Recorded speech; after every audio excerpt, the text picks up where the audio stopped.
Kauli kali za rais wa Marekani Donald Trump zimeibua mjadala mpana wa kisiasa, kisheria na kiusalama katika ukanda wa Amerika Kusini na Caribbean, kuanzia madai ya Venezuela kuiba mafuta ya Marekani hadi taarifa za vifo vya raia wa Cuba katika operesheni ya kijeshi dhidi ya Venezuela, na sasa vitisho vya hatua ya kijeshi dhidi ya Colombia. Taswira ya mvutano wa kikanda inaendelea kuchukua sura mpya na yenye utata. Trump anaposema Venezuela iliiba mafuta ya Marekani, anagusia historia ya mwaka 2007 wakati aliyekuwa rais wa Venezuela siku hizo Hugo Chavez alipotangaza kutaifishwa kwa sekta ya mafuta. Hatua hiyo iliathiri kampuni kubwa za Marekani kama ExxonMobil na ConocoPhillips zilizokuwa zimewekeza mabilioni ya dola katika visima, miundombinu na teknolojia. Serikali ya Venezuela ilikamata mali hizo, hatua iliyosababisha mashauri ya kimataifa ya usuluhishi. Kampuni hizo zilishinda kesi na kuamriwa kulipwa fidia, lakini zimekuwa zikidai kuwa malipo hayo hayakulipwa kikamilifu.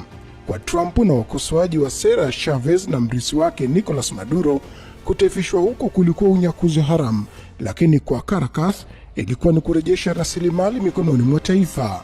Trump ameenda mbali hata zaidi kwa kudai kuwa miundombinu ya mafuta iliyojengwa awali na makampuni ya Marekani imeoza kutokana na usimamizi mbaya wa serikali ya kijamaa, na kwamba Marekani inapaswa kurejesha kile ilichokipoteza. Akizungumza hadharani, Trump alinukuliwa akisema kuwa makampuni ya mafuta ya Marekani yataingia tena Venezuela na kujenga upya miundombinu yakitumia mabilioni ya dola, huku Marekani ikichukua kile ambacho kiliibwa. Kauli hiyo imeongeza tafsiri kwamba Washington inaona mzozo wa mafuta si suala la uhuru wa kitaifa wa Venezuela, bali ni mgogoro wa mali na maslahi ya kiuchumi ya Marekani. Katika hatua nyingine iliyotikisa eneo hilo, Trump alidai kuwa Wacuba wengi waliuawa katika operesheni ya kijeshi ya Marekani dhidi ya Venezuela, kauli ambayo baadaye ilithibitishwa na serikali ya Cuba. Kwa mujibu wa serikali ya Havana, raia 32 wa Cuba walifariki dunia, wakiwemo walinzi wa kijeshi na maafisa wa ujasusi waliokuwa wakimhudumia rais Nicolas Maduro. Serikali ya Cuba ilitangaza siku 2 za maombolezo ya kitaifa.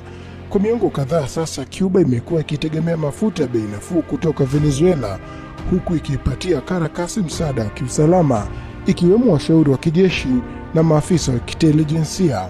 Ushirikiano huu kwa wakosoaji umejengwa juu ya kulindana kisiasa na kijeshi. Vifo hivyo na kukatika kwa msaada wa mafuta vinaongeza mzigo wa kiuchumi na kiusalama kwa Havana. Mvutano umeongezeka hata zaidi pia baada ya Rais Trump kuzungumzia uwezekano wa hatua za kijeshi dhidi ya Colombia, mshirika wa muda mrefu wa Marekani katika vita dhidi ya dawa za kulevya. Akizungumza na waandishi wa habari ndani ya ndege ya Air Force One, Trump alimtaja rais wa Colombia Gustavo Petro kwa maneno makali, akishutumu serikali yake kwa kushindwa kudhibiti uzalishaji wa cocaine. Alipoulizwa iwapo Marekani ingeweza kuchukua hatua za kijeshi dhidi ya Colombia, Trump alijibu kwa kauli iliyoibua mshangao: "Inasikika vizuri hiyo kwangu." Rais wa Colombia amejibu kwa kukosoa kauli hizo, akisema zinatokana na taarifa zisizo sahihi.